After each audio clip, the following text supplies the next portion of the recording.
When we speak of the Medici name, an entire world materializes before us: Renaissance Florence with its magnificent palaces, masterpieces by Leonardo and Michelangelo, lavish carnivals, and intricate conspiracies. Yet the most remarkable aspect lies in understanding that this surname belonged neither to kings nor emperors, nor even to hereditary dukes initially.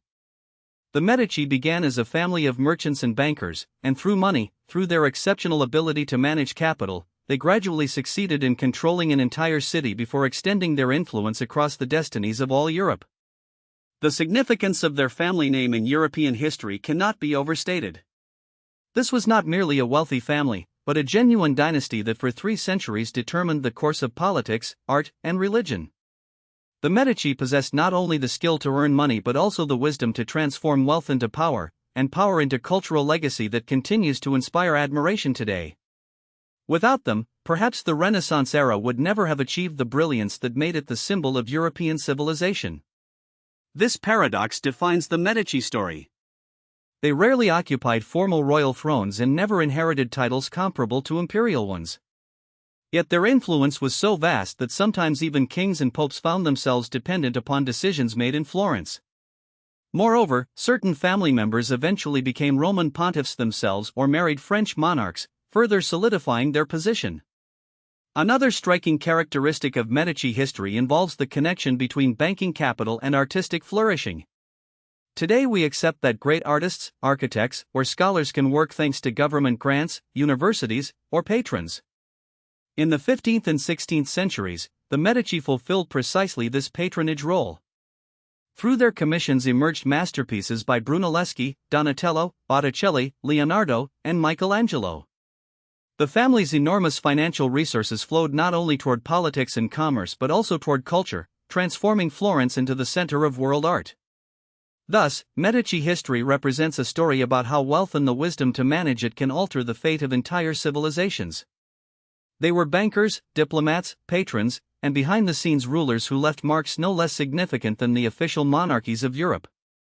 During the second half of the medieval period, Florence transformed into one of Europe's wealthiest and most vibrant cities. Despite its size being smaller than great kingdoms like France or England, here emerged a new type of economy based on trade, banking, and manufacturing. Florence was not a monarchy but a republic, a so-called commune. This meant that no hereditary ruler headed the city. Instead, power belonged to councils and magistrates elected from among respected and wealthy citizens. The city occupied an advantageous position in Tuscany, at the intersection of trade routes connecting Italy with northern Europe and the Mediterranean Sea. Already in the 13th and 14th centuries, Florence gained fame for its textile production. Here they manufactured renowned woolen cloths and fabrics valued from London to Constantinople. Cloth workshops employed thousands of residents, while trade in finished textiles brought the city unprecedented profits. Over time, banking joined textile production as another crucial sphere. Florentine bankers learned to conduct complex calculations, issue credits, and maintain deposits, and by the mid-14th century their influence extended far beyond Italy's borders. Florentine houses like the Bardi and Peruzzi served the kings of England and France, even the papal court in Avignon. Gold and money became weapons more powerful than swords and mercenary armies. However, along with wealth, Florence inherited the eternal problems of medieval cities: clan rivalry.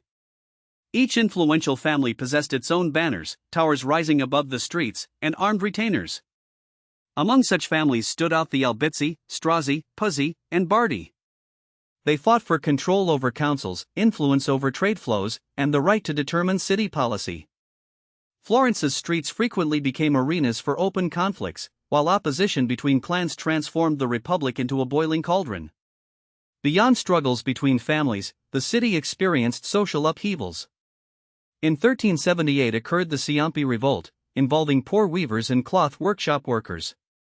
They took up arms and briefly seized power in the city, demanding tax reductions and access to political positions. The uprising was suppressed, but it clearly demonstrated how sharp were the contradictions between wealthy merchants and the poor who labored in workshops.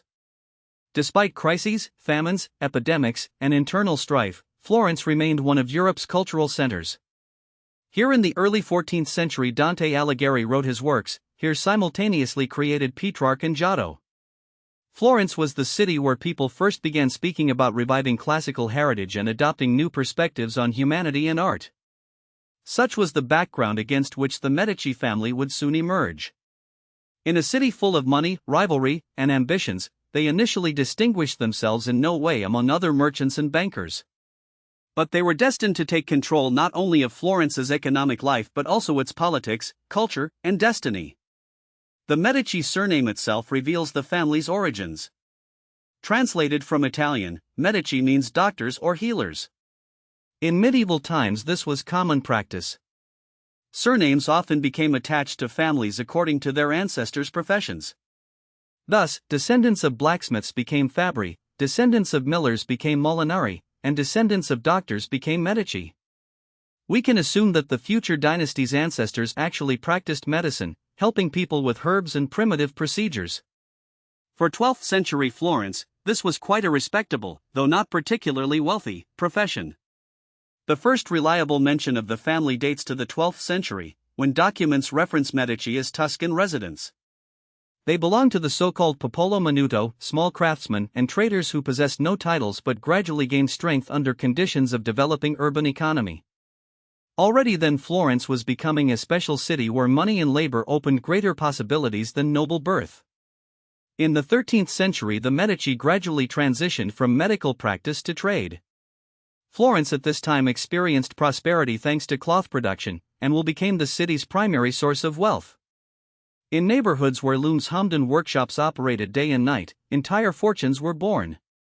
Families who managed to establish themselves in this industry could within decades rise from simple craftsmen to merchants, then to bankers. One of the first notable family representatives, Ardingo de' Medici, is mentioned as a wool trader. In Florence, this meant the family had entered the economy's most profitable sector. Cloth trading opened access to international markets, meaning currency exchange, money lending, and credit operations. Precisely in this transition from craft to trade, then to finance, lay the path of Medici ascension. Understanding is crucial that in the 13th and 14th centuries, Florence experienced a clear division between old noble families and so-called new men. Noble families like the Albizzi or Pazzi possessed ancient knightly traditions, towers, and armed retinues. They took pride in their origins and looked with contempt upon those who rose from below through money. The Medici did not belong to this circle. They possessed no ancient coat of arms, shone in no military exploits, and could boast no old aristocratic connections. But in a city where wealth increasingly meant more than blood, this proved not a hindrance but rather an advantage. Florence was structured so that even new men could occupy political positions. This required only one thing: money and support from influential citizens. The Medici gradually accumulated both. By the 13th century's end, their surname already appeared in city chronicles among respected citizens participating in public life. They were not yet a powerful dynasty but were already considered a promising family. This transition from doctors to traders, then merchants, reflects Florence's very spirit. A city where craft and trade brought more power than noble swords became a natural environment for such families' growth. The Medici were only beginning their journey, but already fate was preparing them for a role far more significant than simply a place among the merchant elite. The true story of Medici family ascension begins with Giovanni de' Bicci. He can be called the first person who succeeded in transforming the surname into a symbol of wealth and power. Giovanni was born in the second half of the 13th century into a side branch of the family that then held no special influence in Florence.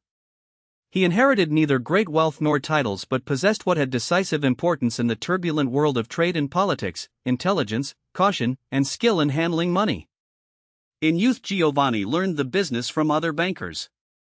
He worked in offices conducting complex operations with currency, exchanges, loans, and international transfers. Remember that in that era banking was not simply craft or trade. A banker became an intermediary between kings and merchants, popes and bishops, trading houses and cities. Enormous sums passed through his hands, and entire states depended upon his reputation. Having gained experience, Giovanni gradually began his own business, and at the beginning of the 15th century founded the bank that entered history as the Medici Bank. This step proved pivotal. Initially, the bank served Florentine traders, but soon Giovanni made a decisive move. He gained favor with the papal curia. The papal court was then one of banking services' largest clients, and whoever controlled its finances automatically gained access to enormous opportunities. Very quickly, bank branches appeared not only in Rome but at Europe's key trading points. In London, the Medici office handled calculations related to English wool. English wool was considered the world's finest and was precisely what was supplied to Florence for cloth manufacturing. Thus, the Medici Bank controlled a vital raw material flow for the Florentine economy. Another branch arose in Bruges, where northern Europe's trade routes converged. Bruges was a true crossroads where merchants from France, Germany, and the Netherlands gathered, and the Medici Bank's presence there meant its interests spanned from the Mediterranean to the North Sea. Giovanni's key success lay not only in organizing the bank but in his character. He gained fame for caution and skill in avoiding unnecessary ostentation. Unlike many other bankers who displayed their wealth conspicuously and provoked citizens' hatred, Giovanni lived modestly and restrainedly. He did not strive for lavish celebrations or demonstrative luxury. This moderation helped him retain both money and respect while avoiding the fate of competitors who were often exiled from the city or ruined. By life's end, Giovanni de' Bicci had transformed his family into one of Florence's wealthiest. But more important than capital was the reputation he created, a reputation for reliability, prudence, and simultaneous generosity toward the city. His sons inherited not only money but also the political influence Giovanni had managed to prepare. Precisely on this foundation, several decades later, would grow the power of Cosimo the Elder, who would transform the Medici from wealthy bankers into Florence's actual rulers. Cosimo di Giovanni de' Medici entered history as Cosimo the Elder, while his contemporaries called him nothing less than father of the fatherland. He became the first Medici who succeeded in transforming family wealth into lasting and stable political influence. But he accomplished this not through brute force or open power seizure, but through a far more subtle and intelligent method. In 15th century Florence existed a special governance system. Formally, this was a republic where power belonged to councils and colleges, with positions changing every 2 months. Such an arrangement was designed so that no one could concentrate power in their hands. But Cosimo understood that precisely such a system perfectly suited someone possessing enormous wealth. In a city where decisions were made collectively, the decisive factor became not title but who could provide allies with money and support. Cosimo never sought to occupy the gonfalonier position, Florence's highest office. He needed no formal ruler's seat. He acted differently, generously issuing credits to influential families who thus found themselves in his debt, helping the poor, building churches and monasteries for which he received popular recognition, supporting philosophers, artists, and architects, creating around himself an atmosphere of cultural greatness. As a result, his influence was everywhere, though his name did not always appear in official rulers' lists. However, not everyone was satisfied with his power. Old noble families, primarily the Albizzi, feared that Cosimo would subjugate all Florence. In 1433 a conspiracy was organized against him. He was accused of tyrannical aspirations, arrested, and imprisoned in the Palazzo Vecchio. His life hung in the balance as voices in the council called for the death penalty. But precisely at this moment the strength of his connections and wealth manifested. Judges were bribed, allies used their influence, and instead of a death sentence he received 10 years' exile. Cosimo departed for Venice. For many this could have meant career's end, but in reality exile demonstrated how much the city depended upon him. Without the Medici Bank, Florentine finances became paralyzed. Treasury revenues contracted, connections with the papal curia weakened, trade diminished. Many wealthy families accustomed to Medici credit experienced difficulties. Common citizens also understood that the man who built hospitals and helped the poor was now far from the city. Soon the political situation changed. Cosimo's supporters gained victory, and he returned to Florence more powerful than ever before. The year following Cosimo's exile witnessed a dramatic shift in Florence's political landscape. His adversaries, who had orchestrated his banishment with such confidence, discovered that removing the Medici patriarch from the city did not eliminate his influence. The financial networks he had cultivated across Europe continued to operate, and his supporters within Florence worked tirelessly to undermine the Albizzi faction. Economic pressure mounted as trade relationships suffered, and the city's prosperity began to wane without the Medici banking empire's stabilizing presence. By 1434, the tide had turned decisively. Cosimo's return to Florence transformed from a mere homecoming into a triumphant procession that would reshape the city's destiny. Citizens lined the streets to welcome him, viewing him not as a returning exile but as a savior who could restore their economic fortunes. The Albizzi family, once the dominant force in Florentine politics, found themselves facing the same fate they had imposed on their rivals. Within months, they were forced into exile, their power broken and their influence scattered to the winds. This reversal marked the beginning of Cosimo's virtually unlimited authority over Florence. However, his approach to wielding this power demonstrated remarkable political sophistication. Rather than declaring himself prince or dismantling the republican institutions that had governed the city for generations, he chose a more subtle path. The electoral systems remained intact, the councils continued to meet, and the forms of republican government persisted. Yet beneath this familiar facade, Cosimo systematically placed his allies in key positions, creating a shadow network of control that operated through existing structures. This strategy reflected his deep understanding of Florentine psychology and political culture. He recognized that citizens would accept his leadership more readily if it appeared to emerge from traditional institutions rather than from autocratic decree. By maintaining the illusion of republican governance while exercising real control through financial influence and carefully placed supporters, he created a new model of urban leadership that would influence Italian politics for centuries. The foundation of Cosimo's authority rested not on fear or military force, but on a complex web of financial obligations, personal gratitude, and skillfully distributed favors. His bank provided credit to merchants, funded public works, and supported charitable institutions. Citizens found themselves indebted to him not merely in monetary terms, but in ways that touched every aspect of their daily lives. This approach earned him the title Father of his country, a designation that reflected genuine popular affection rather than mere political flattery. His exile and triumphant return had demonstrated to all of Florence that the era of traditional aristocratic families was ending. The future belonged to those who understood how to wield financial power rather than relying solely on ancient bloodlines or military prowess. Cosimo had created a template for governance that his descendants would follow, hidden authority supported by wealth, patronage, and cultural influence. Understanding that political and economic power alone could not guarantee lasting control, Cosimo embarked on an ambitious program of architectural and cultural patronage that would permanently alter Florence's character. His first major project involved constructing a family palace that would serve as both residence and political statement. Florence had long been a city of towers, where noble families built fortified homes that reflected the constant feuding between rival clans. Cosimo sought to project a different image of power. Initially, he commissioned Filippo Brunelleschi to design the palace, but the architect's plans proved too grandiose, potentially provoking envy and fear among citizens. The final design, executed by Brunelleschi's student Michelozzo, achieved a perfect balance between magnificence and restraint. The Medici Palace, completed in the mid-15th century, featured massive walls of rusticated stone that conveyed strength and permanence without ostentatious display. The building's design incorporated symbolic elements that communicated the family's political philosophy.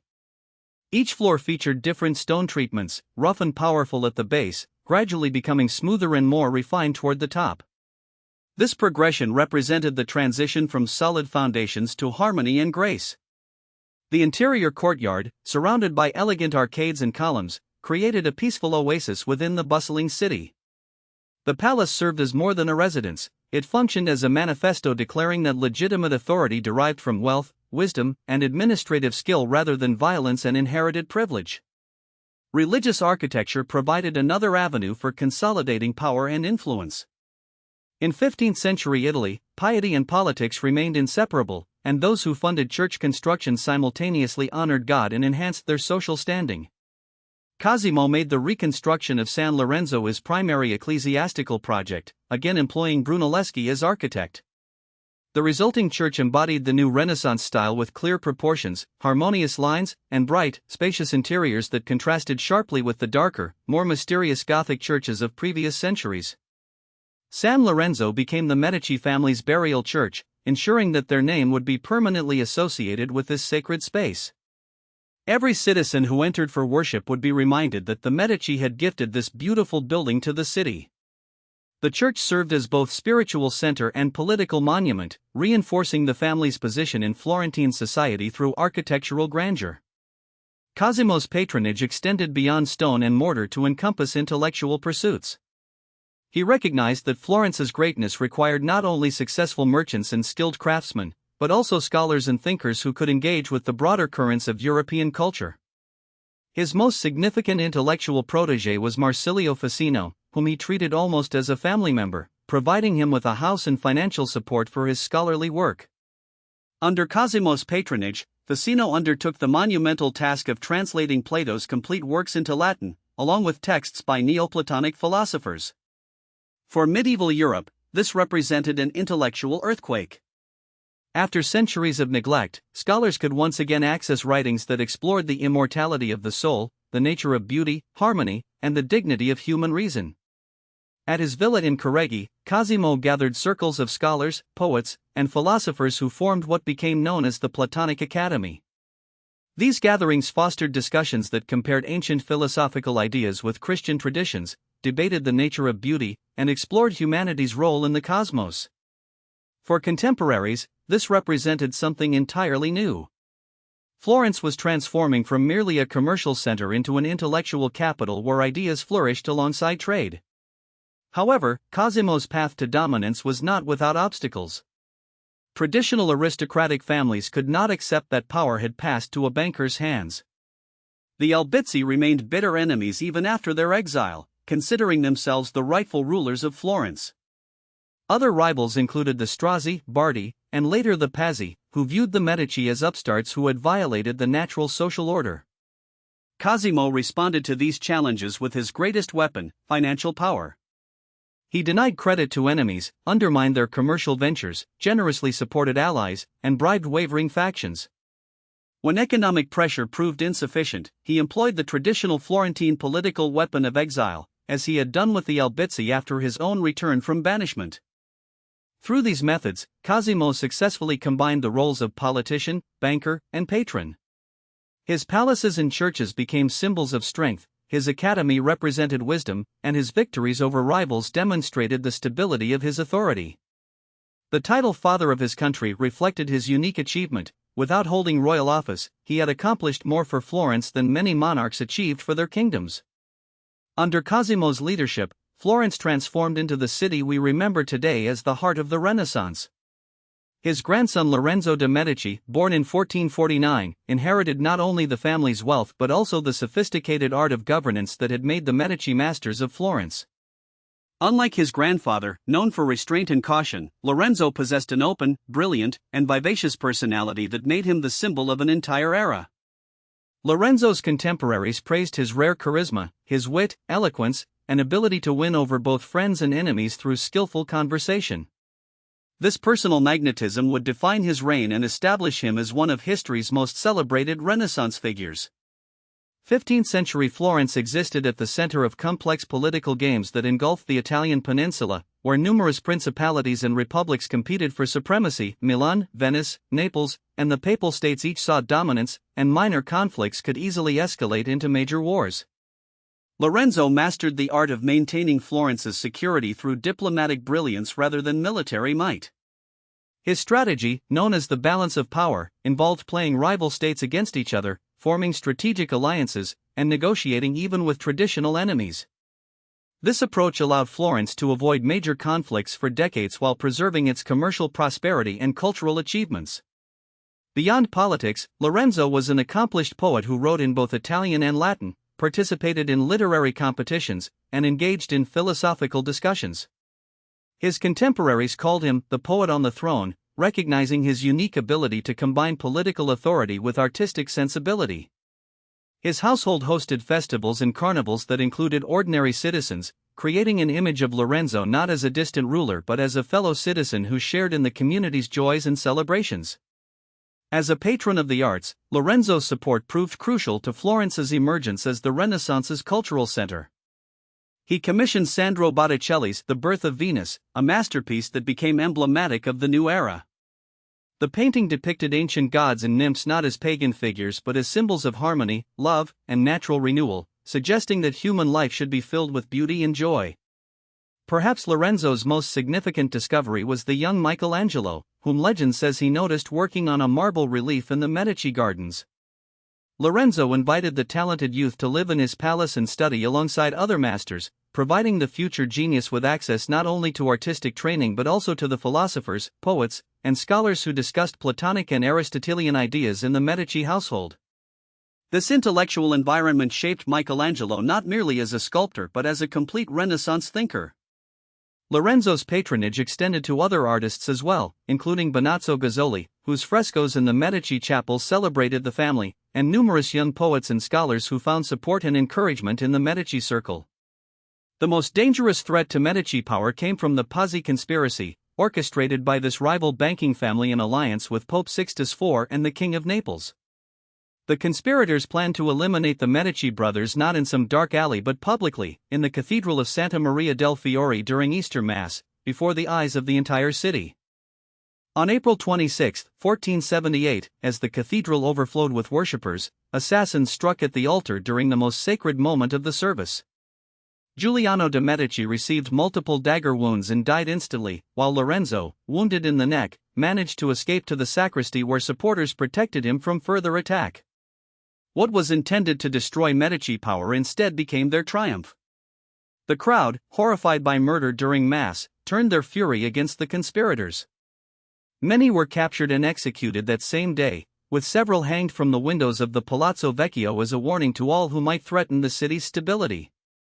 When Savonarola arrived in Florence during Lorenzo's lifetime, his prophetic declarations were dismissed as mere eccentricity by most citizens. The death of the Magnificent fundamentally altered this perception. Florence found itself adrift without decisive leadership, its population searching desperately for new moral anchors. Rather than offering political solutions, Savonarola presented spiritual renewal as the city's salvation. His sermons blazed with condemnation of luxury and moral decay, proclaiming that Florence's celebrated magnificence merely concealed profound corruption beneath its glittering surface. The friar's warnings of divine retribution unless citizens embraced repentance resonated powerfully throughout the city. Speaking from the pulpit of San Marco, he drew massive crowds who wept openly and fell to their knees in religious fervor. His apocalyptic visions painted vivid pictures of impending judgment, denouncing the sins of rulers and the corruption pervading the papal court while insisting that the church itself required purification. For countless Florentines, these messages rang with undeniable truth. Following decades of festivals, carnivals, and elaborate celebrations orchestrated by Lorenzo, Savonarola's austere rhetoric struck many as authentic prophecy. His most vehement attacks targeted luxurious art and material excess. He condemned mythological paintings, expensive clothing, jewelry, and books as dangerous distractions from true faith, labeling such objects as temptations leading souls toward damnation. Although many artists trained in Renaissance traditions disagreed with his philosophy, the monk's influence grew so overwhelming that even they felt compelled to acknowledge his authority. These sermons gradually transformed into genuine political force.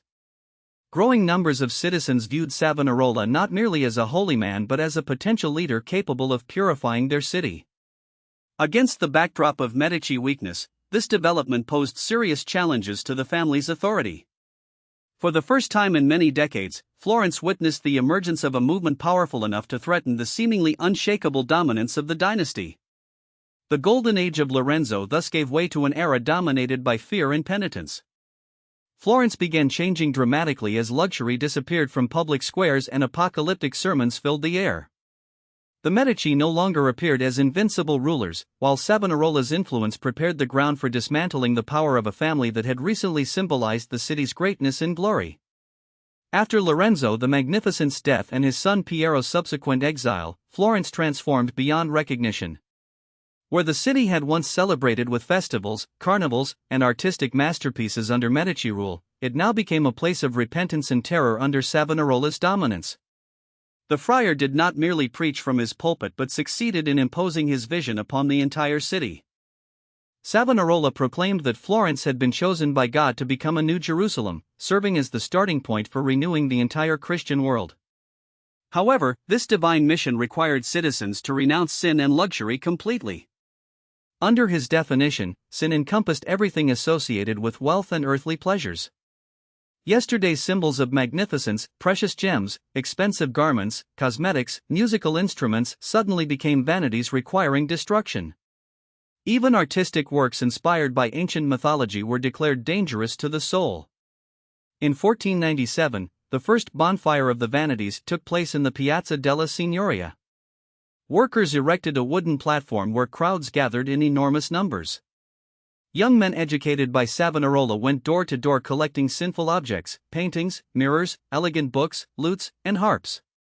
Everything was piled onto the bonfire. Contemporary witnesses reported that among the burned works were masterpieces by artists whom we now consider pinnacles of Renaissance achievement. Evidence suggests that Sandro Botticelli, deeply influenced by Savonarola's preaching, personally contributed several of his own paintings to the destruction. Flames rose high as tongues of fire consumed artistic treasures while psalms echoed across the square. Thousands participated in these events, and the bonfires of the vanities became recurring symbols of the new era. Florence had rejected magnificence in pursuit of spiritual purification. For many citizens, this represented a time of fanatical ecstasy, but for artists and scholars, it marked an age of darkness. Meanwhile, the exiled Piero de' Medici lost his remaining influence entirely. When French King Charles VIII invaded Italy in 1494, Florence faced catastrophe. Citizens expected firm leadership from their ruler, but Piero chose capitulation, agreeing to French demands and essentially surrendering to them. For Florentines, this constituted betrayal. Popular uprising erupted, and the Medici were expelled. Piero fled with his family, marking the temporary end of Medici dominance in Florence. Within several decades, they had progressed from simple bankers to undisputed city rulers, only to find themselves stripped of everything. Power transferred to Republicans in Savonarola, but his star had risen too high and soon he became victim of his own ideology. Savonarola demanded excessive sacrifice. His calls for repentance and austerity gradually exhausted citizens accustomed to freedom and beauty. Many began recognizing that instead of joy, Florence had become a grim monastery. The situation worsened when Savonarola entered conflict with Pope Alexander VI Borgia. The monk openly accused the Roman Curia of corruption and venality, prompting the Pope to excommunicate him. This excommunication proved devastating. The self-proclaimed prophet suddenly found himself outside church law. In 1498, Florence experienced a coup. The crowd that had recently applauded Savonarola now turned against him. He was arrested, tried, and convicted of heresy. In May 1498, Savonarola and his closest supporters were hanged and then burned at the same location where the bonfires of the vanities had once blazed. Florence remained a republic, but the void created by Savonarola's fall could not persist indefinitely. The Medici would return repeatedly, and their power would be restored. However, this period remains historically significant as the time when a city celebrated for culture and art attempted to renounce its very identity for a fanatical dream of becoming a New Jerusalem. After their Florentine exile, it appeared that Medici power had collapsed permanently. However, fate arranged for their return to European political heights through the church itself.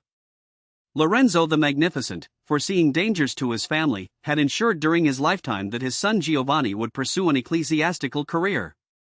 At merely 13 years old, the boy received a cardinal's hat, an extraordinary favor Lorenzo had negotiated with the Pope. Giovanni matured not as an exile but as someone educated among humanists and diplomats, possessing solid support within the Catholic hierarchy from the beginning. When Pope Julius II died in 1513, the choice fell upon Giovanni. At only 37 years old, he became relatively young for papal office by contemporary standards. He adopted the name Leo X, fundamentally transforming the Medici family's fortunes. From exiled banking heirs, they became spiritual leaders of the entire Catholic world. For Florence, this development sent a clear signal.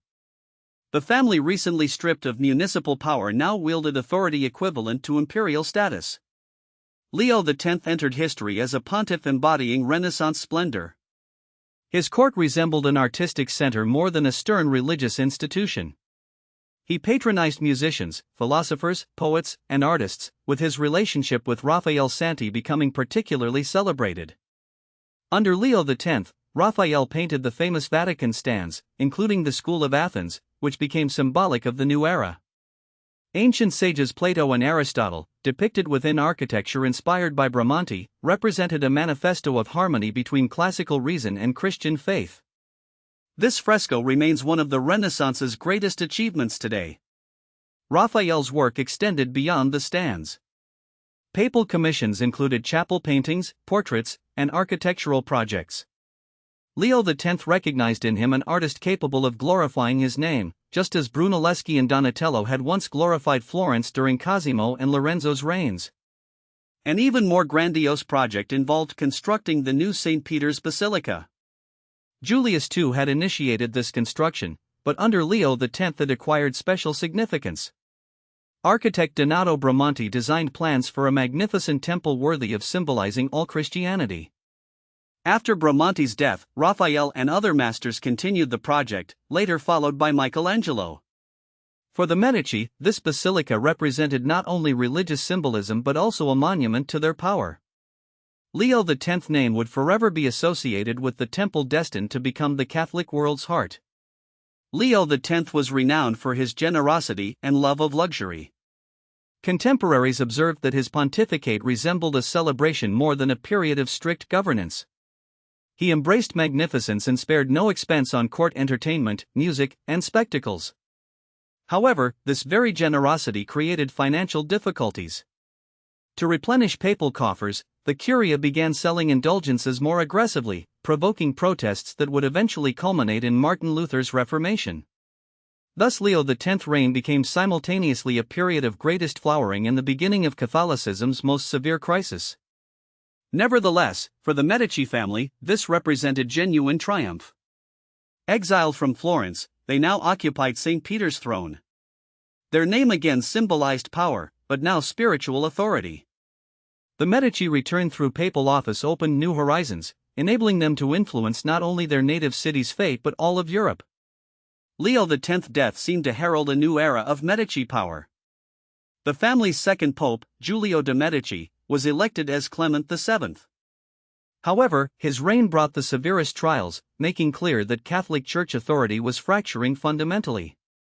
Clement assumed the throne in 1523 as a cautious, thoughtful man lacking his predecessor's boldness and decisiveness. His pontificate coincided with Europe's rapid transformation. In 1517, Martin Luther published his 95 Theses against indulgences in Wittenberg. What began as theological dispute became an avalanche sweeping away established order. By the early 1530s, German princes were converting to Reformation one after another, refusing papal obedience. The Catholic Church was losing control over souls and purses as revenue streams from Germany to Rome dried up. Lutheran preaching resonated with overwhelming force, and millions found truth in these messages. Meanwhile, the papal court continued living luxuriously, which ordinary believers interpreted as proof of Roman corruption. Clement VII understood the threat, but his attempts to negotiate with German princes and halt the Reformation proved unsuccessful. Spiritual crisis was compounded by political turmoil as Europe became an arena for struggle between French King Francis I and Emperor Charles V.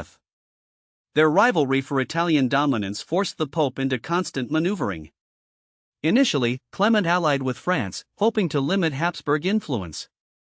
However, after Francis's defeat at the Battle of Pavia in 1525, he found himself at the emperor's mercy. Attempting to preserve independence, Clement began negotiations with both sides alternately, ultimately losing both Charles's and Francis's trust. When imperial forces, consisting largely of German mercenaries, marched on Rome in 1527, Clement could not stop them. These troops were poorly paid and thirsted for plunder. Many soldiers were Lutheran supporters who viewed the Catholic capital as Babylon incarnate. For them, sacking Rome became both revenge and profit. In early May 1527, the army stormed the city. Terrible devastation began, known historically as the sack of Rome. Streets filled with murder and violence as monasteries and churches were desecrated, tombs opened, and noble and merchant houses plundered. Contemporary estimates suggest tens of thousands perished while artworks, books, and treasures vanished in flames and chaos. Pope Clement fled to Castel Sant'Angelo through a secret Vatican corridor, remaining besieged there for months as essentially a prisoner. Only after signing a humiliating treaty with Charles V did he gain freedom, but the pontificate was broken. The Pope, who should have been Europe's supreme pastor, had become a helpless fugitive in his own city.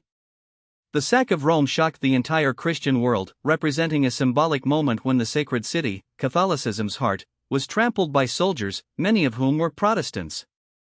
This event marked the beginning of papal authority's rapid decline as Europe realized Rome no longer possessed unshakable strength. For the Medici family, the catastrophe constituted a personal blow. Their representative on St. Peter's throne had been humiliated. The Medici, recently associated with brilliance and artistic patronage, now embodied weakness in crisis. However, precisely at this moment, family fortune took an unexpected turn. Clement VII's niece, Catherine de' Medici, would soon marry into France, beginning a new chapter in the dynasty's history, not in Florence or Rome, but at the French monarchy's very heart. During this turbulent period, France became engulfed in devastating religious conflicts that would define an entire generation. The bitter antagonism between Catholics and Protestant Huguenots created deep fractures throughout the kingdom, threatening to tear apart the very fabric of French society. Catherine de' Medici found herself navigating an impossibly treacherous political landscape where every decision carried potentially catastrophic consequences for the monarchy and the nation itself. France had maintained its position as a bastion of Catholic orthodoxy for centuries, with the Church wielding enormous influence over both spiritual and temporal affairs. Yet the Protestant movement had gained remarkable momentum among influential nobles and wealthy merchants, creating a powerful faction that could no longer be dismissed or suppressed through traditional means. Catherine recognized that openly supporting either religious camp would likely precipitate the complete destruction of royal authority and potentially lead to civil war on an unprecedented scale. Her approach centered on crafting delicate compromises that might satisfy both competing factions without alienating either completely. She orchestrated complex negotiations, arranged strategic marriages between prominent Catholic and Protestant families, and constantly worked to maintain equilibrium between the powerful Catholic Guise family and their Protestant Bourbon rivals. This required extraordinary diplomatic skill and an almost supernatural ability to read the shifting currents of court politics and religious sentiment. Catherine understood that the Valois dynasty lacked the military strength necessary to impose its will through force alone.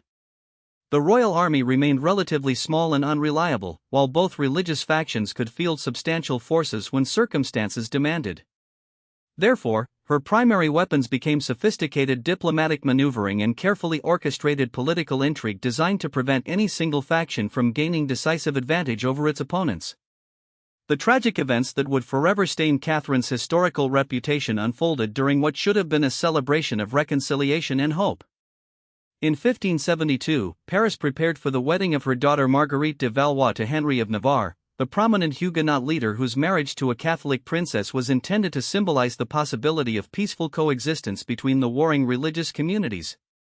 This union represented more than a simple dynastic alliance. It embodied Catherine's broader strategy of using matrimonial diplomacy to bridge the seemingly unbridgeable divide between Catholics and Protestants.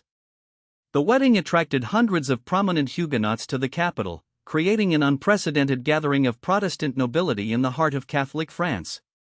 For a brief moment, it appeared that Catherine's patient diplomatic efforts might actually succeed in healing the nation's religious wounds.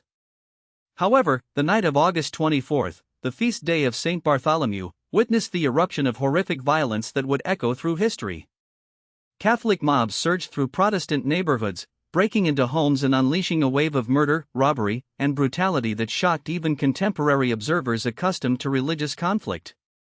Huguenot leaders were systematically hunted down and killed, while ordinary Protestant families found themselves trapped in their homes as Catholic crowds demanded their blood. The massacre claimed thousands of lives in Paris alone before spreading to other French cities, creating a trail of destruction that fundamentally altered the religious and political landscape of the kingdom. The St. Bartholomew's Day massacre became one of the most notorious episodes in the entire history of European religious warfare, demonstrating how quickly carefully constructed diplomatic arrangements could collapse into savage violence. Contemporary observers immediately placed responsibility for this catastrophe squarely on Catherine de' Medici's shoulders. Critics accused her of deliberately orchestrating the murders, using her daughter's wedding as an elaborate trap to lure Huguenot leaders into the capital where they could be eliminated in a single coordinated strike. This interpretation gave birth to the enduring legend of the Black Queen, a woman supposedly capable of any cruelty or deception necessary to preserve her family's grip on power. Modern historians present a more nuanced analysis of these events, suggesting that while Catherine may have possessed advanced knowledge of plans to eliminate certain Huguenot leaders, she likely did not intend or desire the massive bloodbath that actually occurred. Her goal appears to have been the targeted removal of specific political threats rather than the wholesale slaughter of Protestant civilians. The situation spiraled beyond anyone's control, transforming a limited political assassination into a citywide orgy of religious violence. Following this tragedy, Catherine's fundamental political approach remained unchanged. She continued pursuing the same careful balancing act, negotiating truces, arranging marriages, and seeking compromises that might preserve both the Valois dynasty and French territorial integrity. Her overriding objective was preventing the complete collapse of royal authority, even if this required constant maneuvering between Catholic and Protestant extremists who viewed any compromise as betrayal. Catherine de' Medici's historical legacy remains deeply controversial, with different interpretations emphasizing either her role as an architect of religious persecution or her efforts to hold France together during an era of unprecedented chaos and bloodshed. She demonstrated that the Medici family's influence had expanded far beyond Italian borders, becoming integral to the fate of an entire continent. When the Medici returned to Florence during the 16th century, they encountered a dramatically transformed political environment. Republican traditions had finally weakened beyond recovery, as citizens grew exhausted by decades of exile, conspiracy, and chronic instability. Against this backdrop, Alessandro de' Medici returned to Florence in 1531 with the backing of Emperor Charles V, receiving the title of Duke of Florence the following year. This marked the first occasion when Medici power abandoned its traditional republican facade and assumed explicitly monarchical form. However, Alessandro's reign proved brief and turbulent. His policies generated significant opposition among certain noble families, leading to his assassination in 1537. Many observers expected this violent end to herald another period of Medici exile and republican restoration. Instead, young Cosimo from a collateral branch of the family assumed power at merely 17 years of age.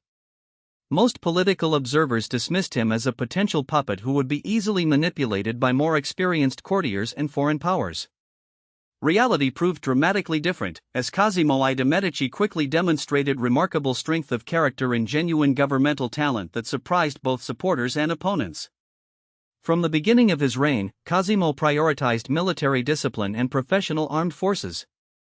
Rather than relying on traditional citizen militias that had characterized the old republic, he created professional mercenary units that owed their loyalty directly to him rather than to the city or its various factions. This military innovation provided him with the reliable force necessary to suppress potential uprisings and maintain order without depending on fickle popular support. His alliance with Emperor Charles V provided crucial international recognition and protection against external enemies who might otherwise have attempted to exploit Florence's apparent weakness.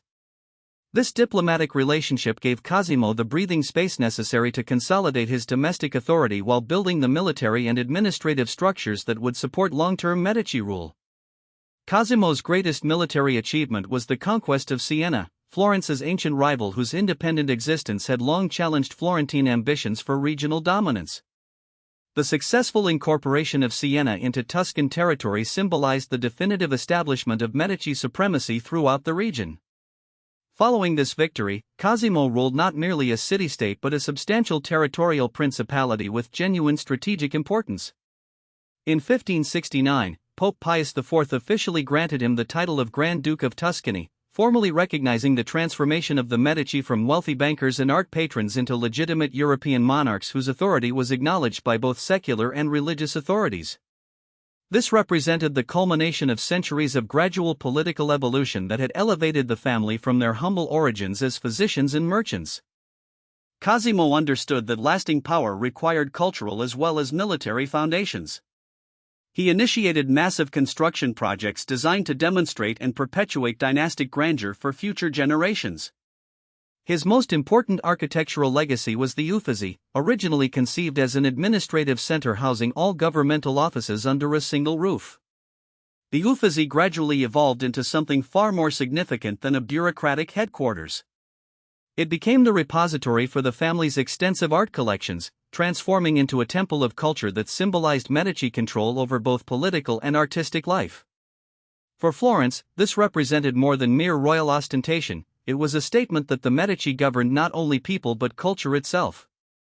Over time, the Uffizi would become one of Europe's first public museums, but even during Cosimo's lifetime it served as a powerful reflection of his ambitions and refined taste. The building demonstrated how political authority could be reinforced and legitimized through architectural grandeur and artistic patronage. The governmental system Cosimo established was both rigid and highly effective. He systematically stripped traditional aristocratic families of their political influence, concentrating all meaningful authority in his own hands. Urban and provincial administration was entrusted to individuals who owed their positions entirely to ducal favor rather than inherited privilege or popular election. This approach destroyed the old system of competing clan loyalties that had characterized Republican Florence, creating instead a centralized monarchy where all power flowed from the Grand Duke.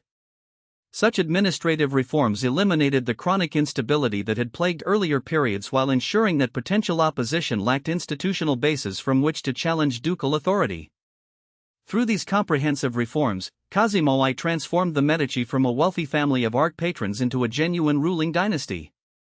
He made Florence the capital of a powerful state, brought all of Tuscany under his control, and initiated architectural and cultural projects that would outlast his own era by centuries.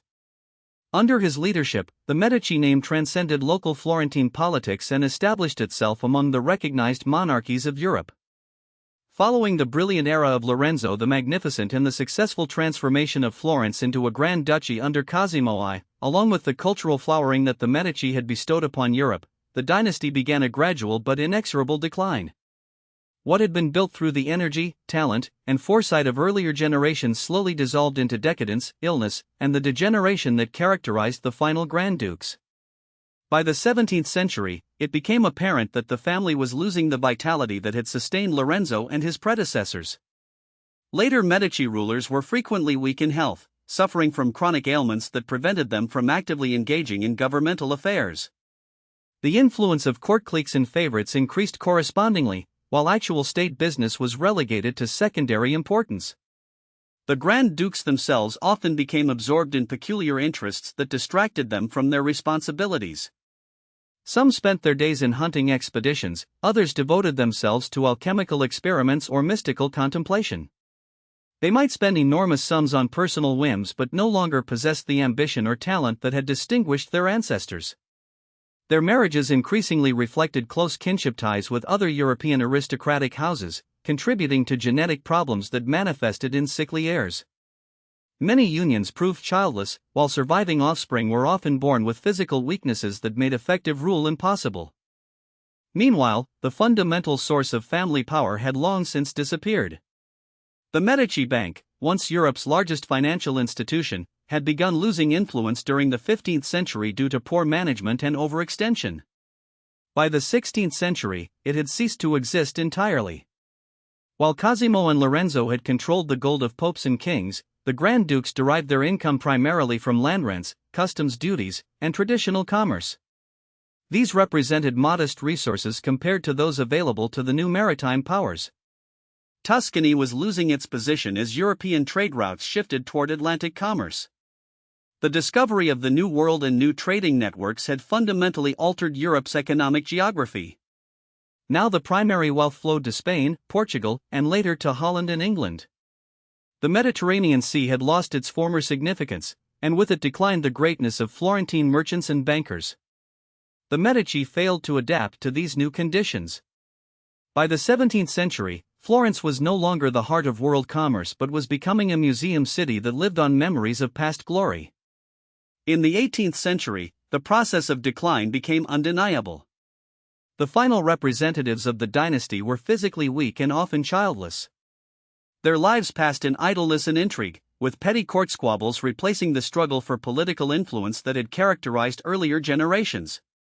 The last Grand Duke from the Medici line was John Gaston, who ascended the throne in 1723. He was a sickly, withdrawn man with no interest in politics. His reign was marked by declining discipline, court corruption, and most critically, the absence of heirs. When John Gaston died in 1737, the Medici line ended in the male succession. After his death, the Grand Duchy of Tuscany passed to Francis Stephen of Lorraine, husband of the future Empress Maria Theresa. Thus power in Tuscany transferred to the Austrian Habsburgs, and the Medici era concluded definitively. Although the dynasty's story ended in decline and degeneration, their legacy proved immortal. Even during periods of decadence, the Grand Dukes continued collecting books, paintings, and sculptures, filling palaces and galleries with priceless treasures. When the dynasty expired, Florence remained a city preserving invaluable cultural wealth. The Medici legacy in libraries, the Uffizi, palaces, and churches became monuments to a family that had transformed itself from physicians and merchants into European rulers. While the final Grand Dukes entered history primarily as symbols of weakness and degeneration, the Medici name remained forever associated with the Renaissance, art, and political innovation.